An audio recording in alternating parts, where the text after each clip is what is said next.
Assalamualaikum warahmatullahi wabarakatuh. Alhamdulillahirabbil alamin. Alhamdulillahi wala ilaha illallah. Alhamdulillahi wala haula wala quwata illa billah. Allahumma sholli wa sallim wa barik ala Muhammadin wa ala alihi washabi ajmain, amma ba'd. Rabbighfir warham wa anta khairur rahimin. Rabbi shrah li sadri wa yassir li amri wahlul 'uqdatam min lisani yafqahu qawli. Insya Allah pada pertemuan kali ini kita akan membahas tentang rukun iman yang kelima, yaitu iman kepada hari kiamat atau iman kepada hari akhir. Apa yang dimaksud dengan iman kepada hari akhir? Iman berarti yakin atau percaya. Hari akhir berarti hari di mana berakhirnya seluruh kehidupan di alam semesta ini, sehingga yang kekal, yang abadi hanya Allah semata. Kapan terjadinya hari kiamat itu?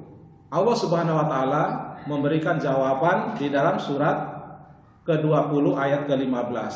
A'udzubillahi minasyaitonirrajim.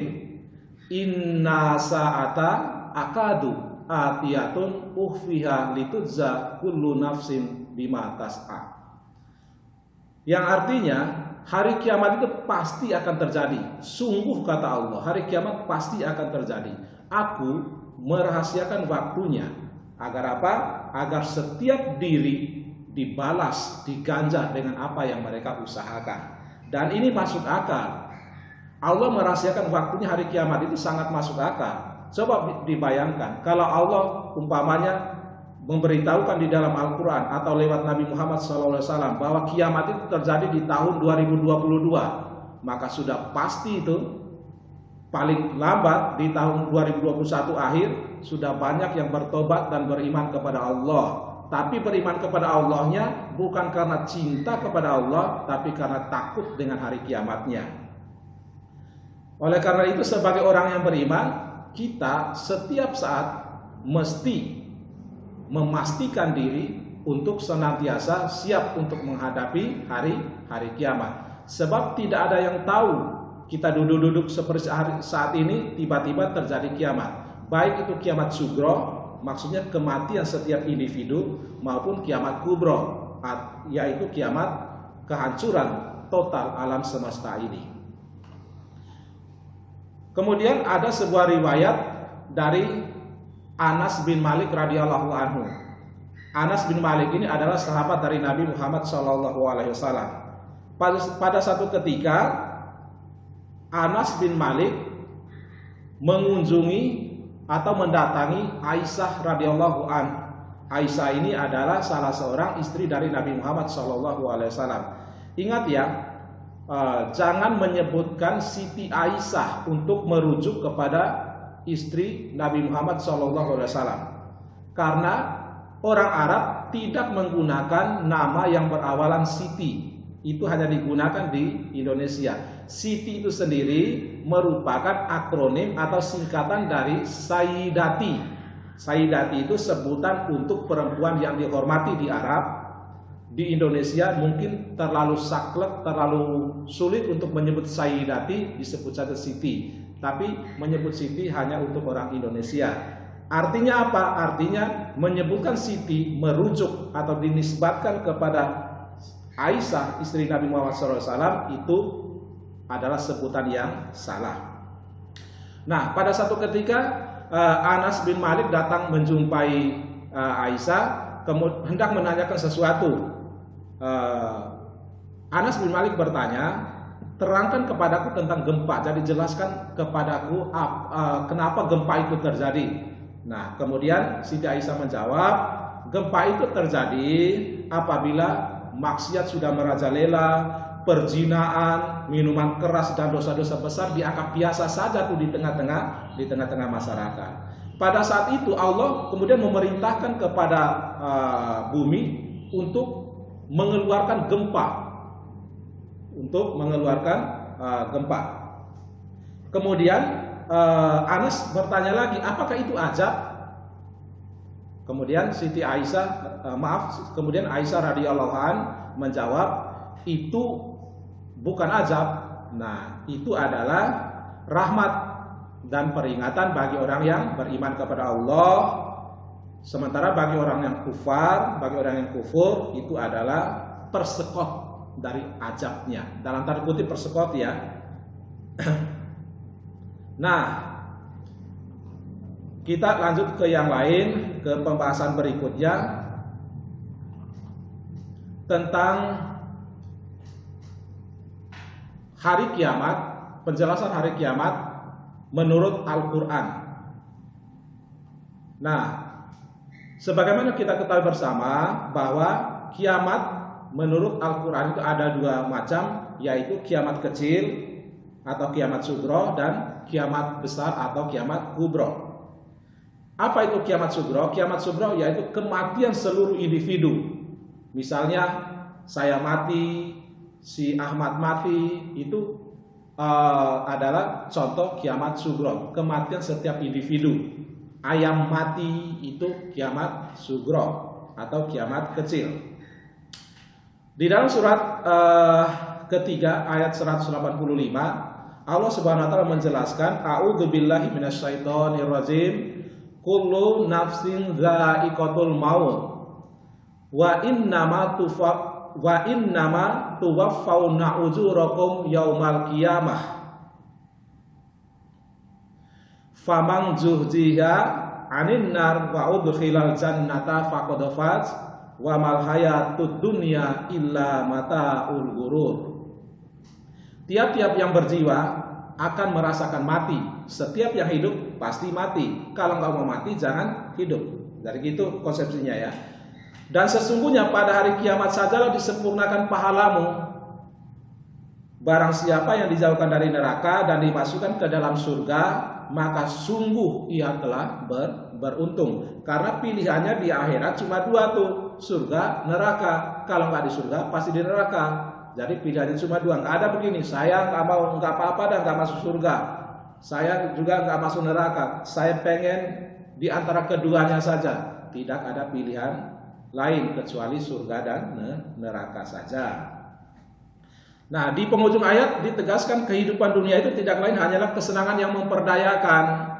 Jadi betapa banyak manusia, mudah-mudahan bukan kita dan keluarga kita, betapa banyak manusia yang terpedaya dengan apa yang disuguhkan oleh dunia ini, keindahannya, kemudian segala macam manisnya dan lain sebagainya, yang membuat sebagian manusia, bahkan yang mengaku dirinya sebagai orang yang beriman kepada Allah, kemudian terkecoh, terpedaya, sehingga akhiratnya hilang, dunia yang dia dapatkan. Padahal dunia itu kata orang bijak seperti air laut. Dunia seperti air laut, makin diminum makin haus, makin kering tenggorokan, semakin diminum semakin haus, semakin diminum semakin haus, tidak pernah membuat hilang dahaga dari yang meminumnya. Itu adalah gambaran dunia. Kemudian di dalam gambaran yang lain juga masih berhubungan dengan air laut, bahwa ibaratkan kita berada di atas perahu, kemudian kita celupkan jari kita di lautan itu, nah kemudian kita angkat. Nah, kata orang bijak, itu air laut yang menempel di ujung jari kita ini, itu adalah dunia, kenikmatan dunia sedikit sekali. Sementara yang tersisa di bawah itu itulah akhirat. Jadi kalau dalam hidup ini kita tidak mendapatkan dunia, jangan bersedih. Karena yang kita tidak dapatkan itu hanya sedikit. Sebaliknya kalau di dunia ini kita mendapatkan kesenangan, kita mendapatkan segala-galanya, jangan pula terlalu bergembira, tapi bersyukurlah. Kenapa? Karena yang didapat juga nggak banyak, itu hanya sedikit dibandingkan dengan akhirat. Bagaimana biar agar tidak terkecoh? Caranya adalah apapun yang kenikmatan yang didapatkan, ketahui bahwa itu semuanya titipan dari Allah yang satu ketika pasti akan dipertanggungjawabkan kepada Allah. Kalau dikasih kesedihan, kalau dikasih musibah, maka yang harus diingat bahwa musibah bagi orang yang beriman adalah upaya Allah, bentuk kasih sayang daripada Allah untuk mengangkat derajatnya. Yang berikut adalah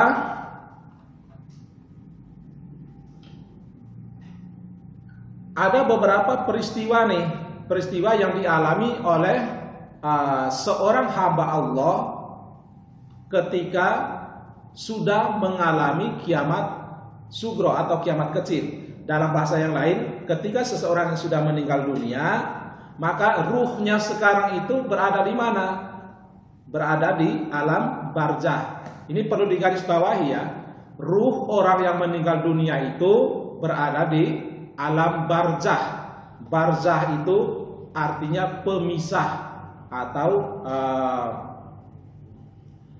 bukan akhirat ya. Jadi dunia, barzah, baru akhirat. Jadi di dalam hadis yang lain Nabi katakan bahwa setiap orang yang meninggal dunia itu maka terputuslah amalnya, terputus semua amalnya kecuali tiga. Tiga itu apa? Yang pertama sedekah jariah, kemudian ilmu yang bermanfaat, kemudian anak soleh yang senantiasa mendoakannya. Nah, kita lihat sekarang amal jariah. Misalkan si Ahmad saat dia hidup dia pernah menyumbang untuk pembangunan masjid. Selama masjidnya dipakai maka mengalir terus tuh pahala jariahnya kepada Ahmad. Kemudian apa? Ilmu yang bermanfaat. Misalkan si Ahmad pada saat masih hidup di dunia itu media sosialnya dipenuhi dengan dakwah-dakwah. Banyak orang yang mengambil inspirasi, mengambil ilmu dari postingan-postingannya. Maka meskipun Ahmad sudah meninggal, karena postingan-postingan di media sosial itu masih banyak orang lihat, meskipun orang nggak like, maka pahalanya pun mengalir kepada si Ahmad. Yang ketiga, anak soleh yang senantiasa mendoakannya. Ingat, anak soleh artinya kalau anaknya nggak soleh, tidak soleh, maka meskipun mendoakan untuk orang tuanya tetap saja tidak diterima. Nah, tiga hal ini berguna pada saat ruh seorang yang meninggal itu masih berada di alam barzah. Sampai kapan mereka berada di alam barzah? Ruh-ruh tersebut ada di alam barzah sampai hari kiamat tiba. Maka ruh manusia pertama, ruh dari Nabi Adam itu sampai saat ini pun masih berada di alam barzah. Lama dong, lama.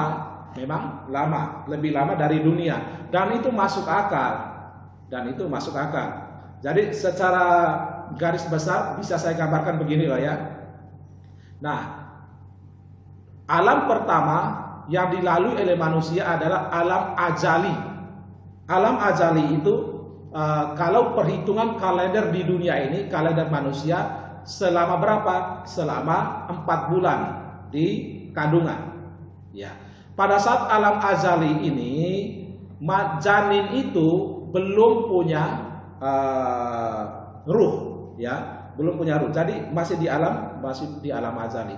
Ketika usianya 4 bulan, ditiupkanlah ruh ke dalam janin yang berada di perut seorang ibu yang hamil. Nah, ruh itu tidak berjenis kelamin. Nanti ketika dia sudah masuk ke dalam janin yang berada di ruh seorang ibu, ruh tersebut jenis kelaminnya mengikuti jenis kelamin dari janin yang berada di dalam perut seorang ibu. Misalkan ruh datang tuh masuk ke janin dalam perut seorang ibu yang hamil. Janin itu berjenis kelamin laki-laki, maka ruh yang masuk itu tadi akan berjenis kelamin laki-laki. Dari alam ajali kemudian masuk ke alam rahim. Alam rahim berapa lama? Alam rahim itu kan hamil itu kan 9 bulan kan. Jadi 9 bulan dikurangi 4 bulan pertama menjadi 5 bulan. Keseluruhannya kita sebut sebagai alam rahim, yaitu 9 bulan 10 hari. Itu normalnya ya. Disebut alam rahim. Rahim itu artinya kasih sayang.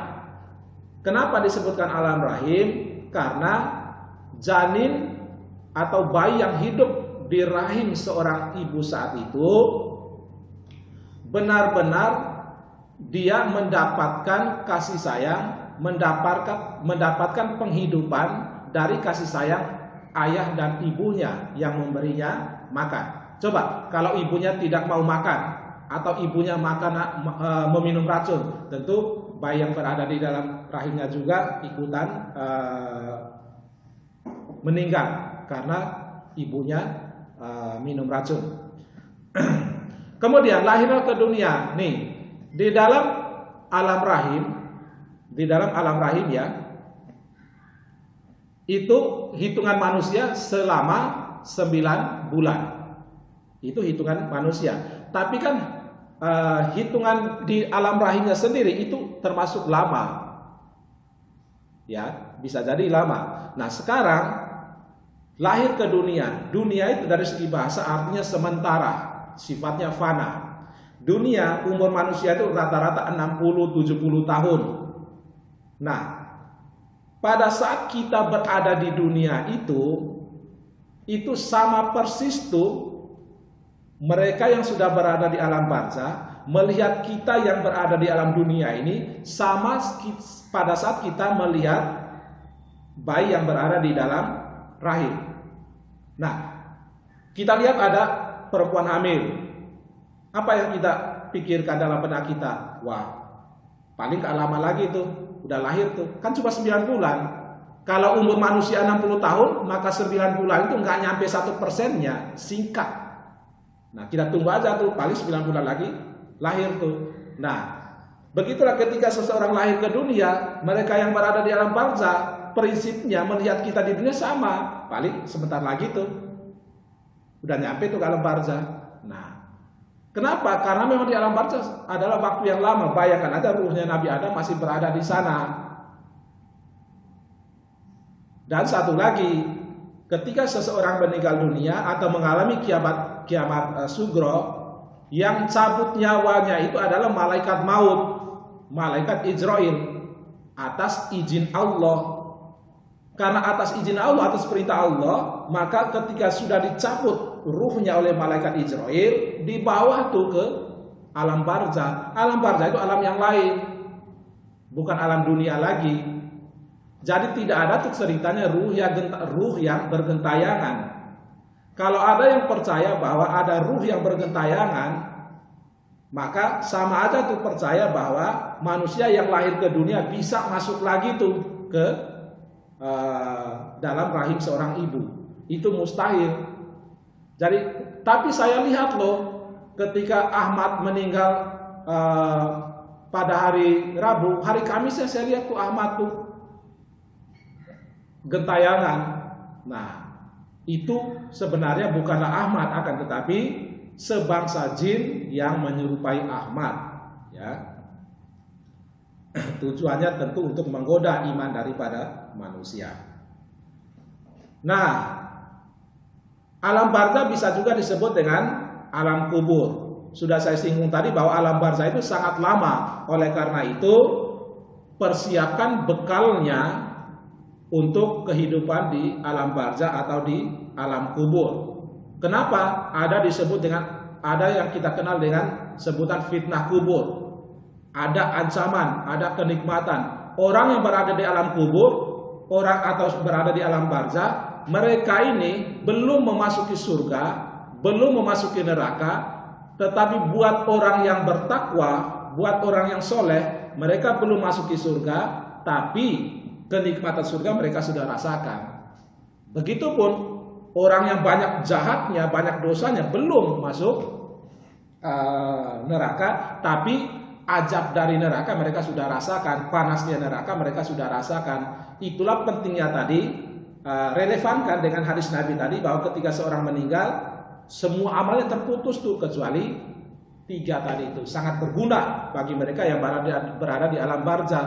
Nah, ketika kiamat sudah terjadi, 3 hal itu nggak berguna lagi. Amal jariah nggak berguna lagi. Kenapa? Lah, tadi kan dia bangun masjid ketika di dunia, masjidnya kan udah hancur karena kiamat.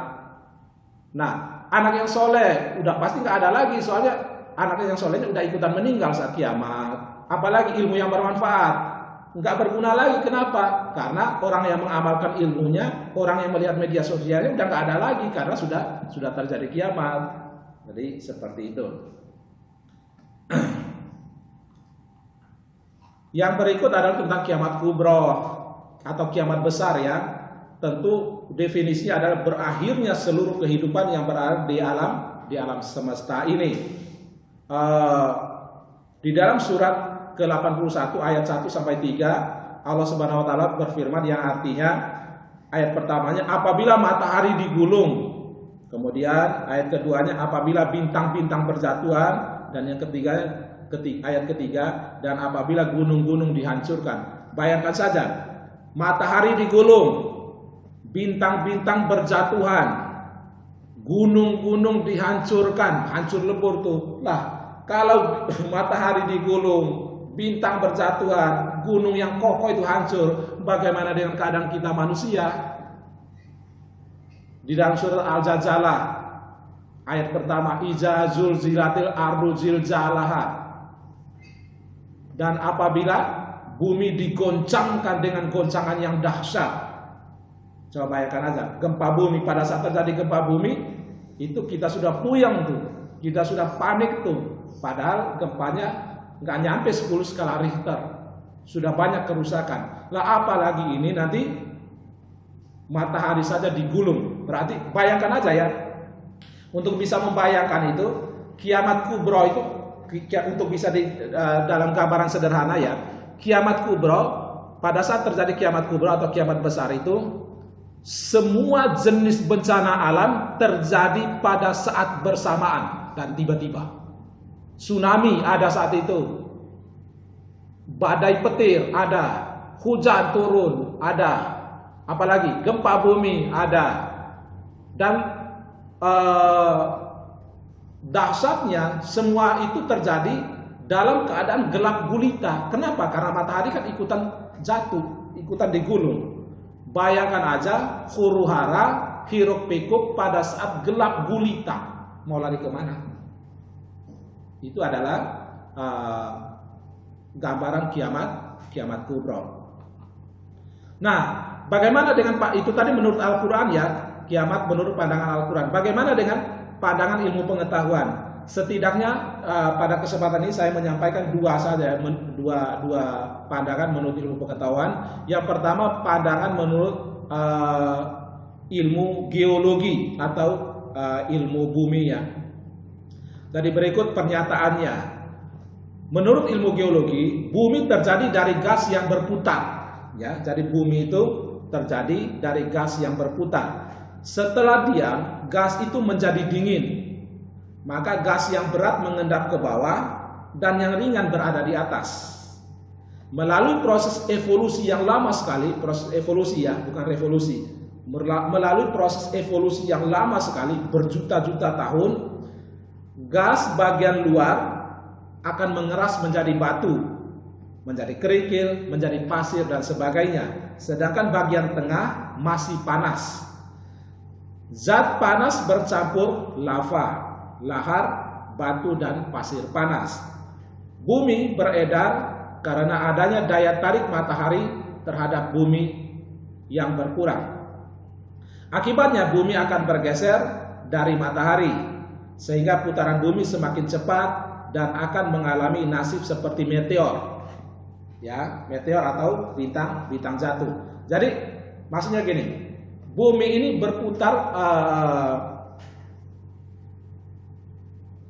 bumi sebagai planet yang kita tinggali sekarang ini itu berputar mengikuti garis edarnya ya, atau mengikuti orbitnya. Nah, kemudian matahari pun sebagai epicentrum, matahari pun berputar juga mengikuti orbitnya. Nah, tataran planet-planet yang berada di sekitaran matahari itu bisa berputar tanpa bertubrukan. Itu jumlah planetnya ada miliaran ya, yang beredar dalam sebuah galaksi yang disebut galaksi Bima Sakti ya. Itu jumlahnya miliaran, itu tidak terjadi tubrukan dan lain sebagainya karena mereka memiliki daya tarik tersendiri dengan matahari. Ya, dengan matahari.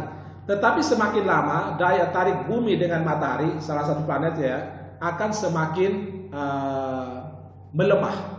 Nah, ketika kehilangan daya tarik dengan matahari, maka bumi pun akan bergerak tanpa dikendalikan lagi, tanpa terkendali. Saat itulah kemungkinan terjadi tabrakan antar planet dan hancurlah bumi. Itu menurut ilmu geologi ya. Yang berikut adalah menurut ilmu fisika. Nah, coba disimak dengan seksama ya, karena ini menyangkut angka-angka. Menurut teori fisika, letak matahari itu dari bumi ya, jauhnya matahari dari bumi itu adalah sejauh 149.597.870,7 km ya. Kemudian kecepatan sinar matahari nyampe ke bumi itu dengan jarak sekian tadi itu selama 8 menit 20 detik, cepat ya. Nah, garis tengah matahari itu 1,4 juta kilometer dan luas permukaannya 616 kali 1010 km sama dengan 622.160 km.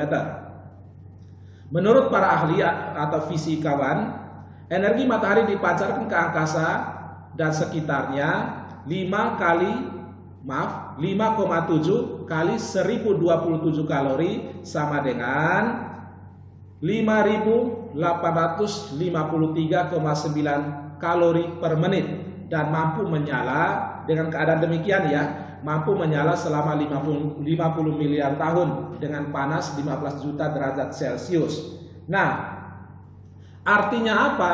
Artinya pada saatnya nanti matahari itu sudah tidak sanggup lagi mengeluarkan cahaya atau kehabisan energi cahayanya. Nah, ketika matahari tidak mengeluarkan cahayanya lagi, apa yang terjadi di bumi? Yang terjadi tentu apa? Tentu tidak ada angin, tidak ada awan, kemudian hujan tidak turun, kemudian tentu bumi juga akan dingin, bumi menjadi es, suhunya di bawah suhu standar yang bisa ditinggali oleh manusia, bahkan oleh binatang. Maka pada saat itu terjadilah akhir dari kehidupan ini, karena matahari sebagai salah satu energi yang memberi kehidupan sudah tidak ada lagi ya. Oke, kita lanjutkan mengenai periode hari akhir, periode atau tahapan-tahapan menuju hari akhir itu. Yang pertama adalah setelah terjadinya kiamat, yaumul kiamat, hari akhir, maka tahapan yang pertama setelah terjadinya kehancuran dari alam semesta ini, maka tahapan pertama yang terjadi setelah itu adalah yaumul ba'ats. Yaum itu artinya hari. Nah, yaumul ba'ats artinya hari kebangkitan. Hari kebangkitan di mana pada saat terjadi kehancuran total tadi, seluruh makhluk mati termasuk manusia di dalamnya, maka yang pertama terjadi yaumul ba'ats. Semua yang mati tadi ini termasuk manusia dibangkitkan kembali. Ingat ya, semua pada saat hari kiamat kubra itu akan mati. Termasuk malaikat? Ya, termasuk malaikat. Kenapa? Karena hanya Allah yang abadi. Malaikat itu bukan malaikat itu termasuk makhluk. Jadi dia tidak abadi. Bahkan termasuk malaikat mengalami kematian. Nah, kenapa manusia dibangkitkan lagi pada yaumul ba'ats itu? Untuk mempertanggungjawabkan segala amal perbuatannya ketika berada di dunia. Nah, setelah yaumul ba'ats, tahapan yang kedua adalah yaumul hasyr. Yang terjadi pada saat yaumul hasyr itu adalah mengumpulkan semua manusia yang sudah bangkit dari kematiannya ini tadi. Jadi manusia yang pernah hidup dari zamannya Adam dulu sampai yang pernah hidup sesaat sebelum hari kiamat itu dibangkitkan lagi dari kematiannya, kemudian dikumpulkan di padang mahsyar pada saat yaumul hasyr itu. Ya, dikumpulkan di padang mahsyar. Jadi bisa dibayangkan ya, Masya Allah betapa luasnya itu padang mahsyar bisa menampung manusia yang pernah hidup dari zaman Adam hingga akhir zaman. Kemudian apa yang terjadi di yaumul mahsyar setelah dikumpulkan itu? Yang terjadi adalah diperlihatkan buku catatan amalnya Untuk apa? Untuk kan selama kita semua sudah tahu kan bahwa selama hidupnya mulai dari usia balik manusia itu di sebelah kanannya ada malaikat raqib yang mencatat amal kebaikannya, di sebelah kirinya ada malaikat atid yang mencatat amal keburukannya. Nah, buku catatan itulah yang akan diperlihatkan pada saat yaumul hisab atau hari perhitungan. Maka dari itu, sebagai orang yang beriman, ingat baik-baik bahwa manusia lahir ke dunia ini seperti kertas putih. Maka kita sendirilah yang menulis amal di sana. Apakah yang kita tulis amal kebaikan atau amal keburukan? Nah, malaikat raqib dan malaikat atid tidak mungkin menulis apa yang tidak sesuai dengan yang kita lakukan. Maka dari itu, jangan sampai catatan amal kita nanti, catatan amal dari malaikat raqibnya tentang kita, malaikat raqib, malaikat pencatat kebaikan ini tipis sekali. Kemudian dipanggil malaikat atidnya, mana catatan keburukan untuk si Ahmad? Ternyata tebal sekali. Nah, jangan sampai seperti itu ya. Di yaumul hisab, yang pertama tadi yaumul ba'as, yang kedua yaumul hasir, yang ketiga setelah penyerahan buku catatan amal tadi, penyerahan buku catatan amal itu terjadi pada saat yaumul hisab, yang ketiga yaumul hisab, hari perhitungan. Apa yang dihitung? Pahalanya berapa, dosanya berapa dihitung. Yang berikut apa? Yaumul mizan. Yaumul mizan itu hari penimbangan. Kan tadi udah dihisab tuh, udah dihitung. Kemudian ditimbang deh. Oh, si Ahmad itu ternyata pahalanya 60, dosanya 40. Kemana nih? Ya ke surga, insya Allah. Nah, kenapa ke surga? Dia kan berdosa, iya, tapi Allah itu Maha Pengampun, dia pahalanya lebih banyak. Ya. Tapi sebaliknya umpamanya Ahmad ini dosanya 60, pahalanya 40, maka dia ke neraka. Nah, apakah dia nanti di neraka selamanya? Tidak. Ingat, dia punya pahala loh, 40. Dia ke neraka itu untuk menebus dosanya yang 60 itu. Nah, nanti setelah ditebus, dikembalikanlah dia ke surga untuk menikmati pahalanya itu. Ya. Jadi dia ke neraka. Orang yang beriman itu, yang berdosa, yang ada pernah mengucapkan la ilaha illallah Muhammadur Rasulullah dan syahadatnya tidak batal sampai dia meninggal, maka dia berhak masuk surga. Tapi mampir dulu ke neraka untuk menebus dosanya. Setelah itu, setelah ditebus dosanya, otomatis dia bersih dong, dosanya 0 kan. Nah, maka dia sekarang berhak masuk surga untuk menikmati pahalanya. Sampai kapan dia di surga? Abadan, ya. Pada saat yaumul hisab juga itu, pada saat yaumul hisab nanti di situ terjadi saling tuntut menuntut antara orang yang dijolimi dan orang yang menjolimi. Jadi kalau kamu hidup di dunia ini, umpamanya kamu dijolimi oleh seseorang, kamu punya pilihan tuh. Kalau kamu sayang dengan orang tersebut, kamu ngomong, dia harus minta maaf atau kamu ikhlaskan. Tapi kalau kamu dia nggak sayang dengan orang tersebut, di akhirat pasti kamu akan menuntut orang tersebut. Dan di akhirat nanti, di yaumul hisab itu, segala sesuatu hak orang yang kita ambil, tentu kita tidak bisa kembalikan barang tersebut atau dibayar dengan uang. Pada saat itu yang berlaku adalah pahala. Kita menjolimi orang, kemudian orang tersebut menuntut kita di yaumul hisab itu, kita bayar dengan pahala, berkurang pahala kita. Ketika semua pahala sudah dikasih, ternyata masih ada yang menuntut, maka dosa dari mereka sekarang yang kita terima. Nauzubillah ya. Jadi selagi hidup perhatikan, jangan gengsi untuk minta maaf kalau memang salah ya, karena urusannya urusan akhirat.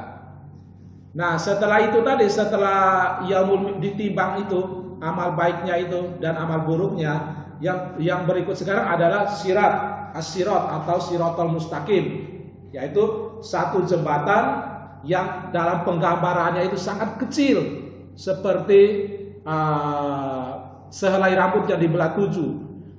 Kok kecil sekali? Iya kecil, tapi bagi orang yang beriman, bagi orang yang bertakwa, dia secepat kilat, secepat kedipan mata bisa melintasi jembatan tersebut. Tetapi bagi orang yang ingkar kepada Allah, maka itu merupakan jalan baginya untuk jatuh ke neraka. Yang berikut adalah yaumul jaza atau jasa, hari pembalasan. Nah, tadi sudah dihisab, sudah ditimbang, kemudian sudah melewati sirat. Sekarang ada balasannya sekarang ini. Balasannya cuma 2, surga atau neraka.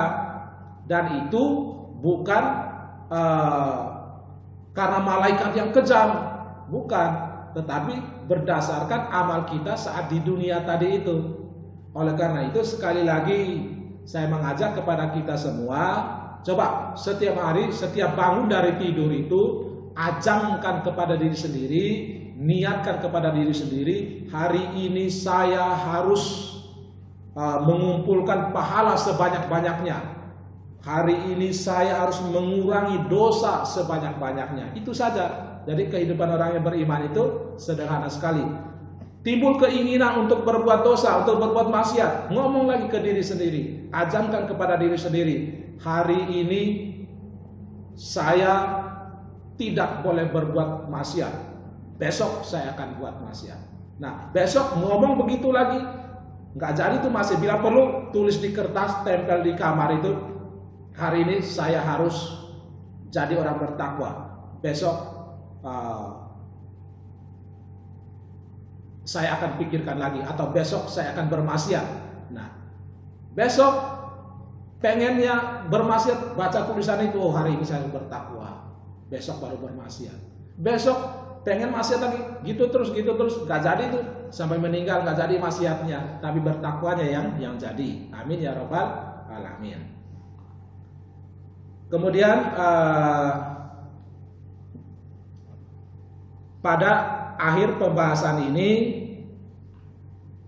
kita akan mengetahui tentang hakikat atau hikmah dari iman kepada hari akhir. Perlu diketahui, setiap yang berawal pasti akan berakhir. Setiap pertemuan pasti ada perpisahannya. Nah, kita hadir di dunia ini, kita berasal dari Allah, kemudian kita akan berakhir kepada Allah. Nah, kita melintasi jembatan yang bernama dunia agar kita tidak tersesat. Allah Maha Pengasih, Maha Penyayang. Allah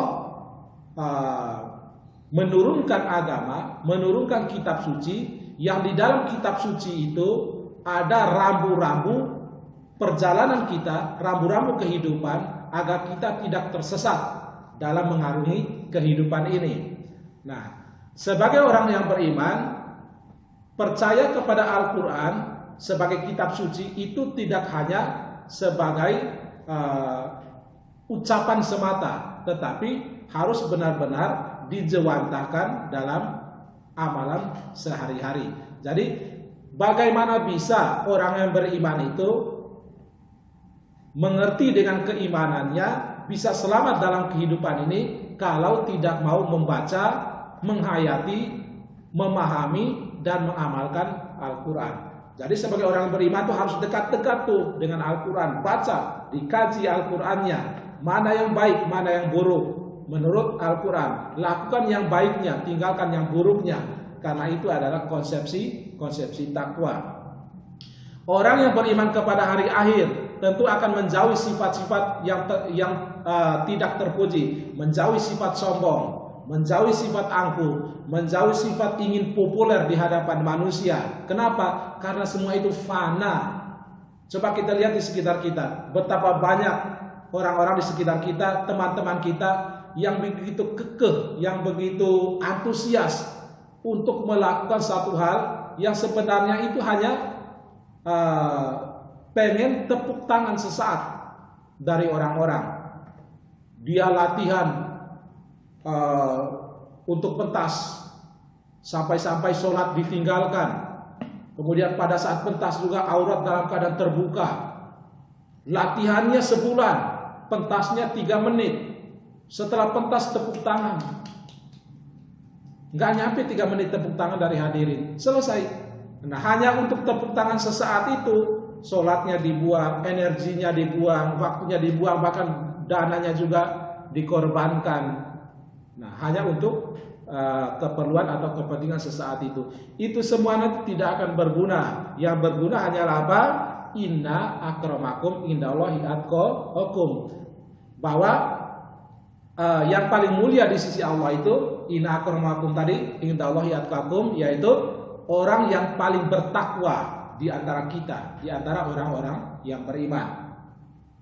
Baiklah, mudah-mudahan pembahasan kita hari ini bisa dipahami, bermanfaat, dan mudah-mudahan kita termasuk orang-orang yang pada saat yaumul akhir nanti, pada saat hari akhir nanti mendapatkan syafaat, mendapatkan pertolongan dari Nabi Muhammad SAW, mendapatkan pengampunan dosa, dan pada akhirnya kita semua akan mendapatkan surga dari Allah Subhanahu wa taala. Wallahu a'lam bishawab. Barakallahu fikum. Wabillahi taufiq wal hidayah. Wassalamualaikum warahmatullahi wabarakatuh.